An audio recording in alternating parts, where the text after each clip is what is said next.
Mastering English Idioms, Keep One's Head.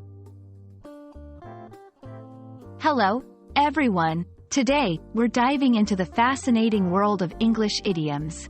Specifically, we'll explore the meaning and usage of the phrase, keep one's head. This idiom is not just a collection of words, but a gateway to understanding English in a more nuanced way. So, let's get started and unravel the mysteries of this intriguing expression. Keep one's head is an idiom that means maintaining composure and staying calm in challenging or stressful situations. It's about having control over your emotions and reactions, regardless of what's happening around you. This phrase is often used to commend someone who stays level-headed when faced with difficulties. The phrase, keep one's head, has historical roots. It's believed to have originated from times when losing one's head could mean quite literally losing it, especially in situations of conflict or danger. Over time, the phrase evolved to symbolize emotional steadiness and rational thinking during tough times. Let's look at some examples to see how this idiom is used.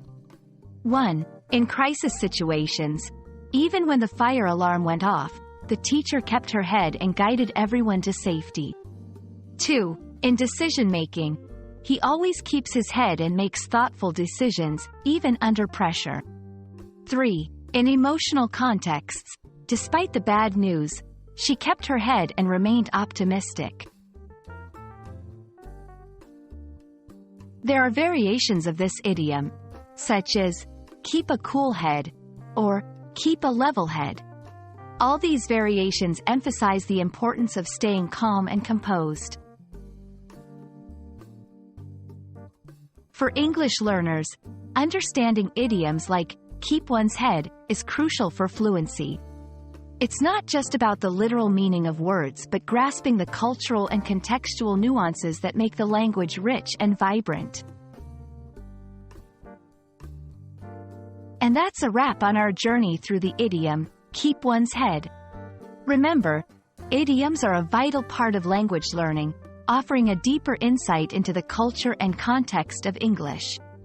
I hope this video helps you understand and use this idiom confidently in your conversations. Keep practicing, and don't forget to keep your head in your language learning adventure.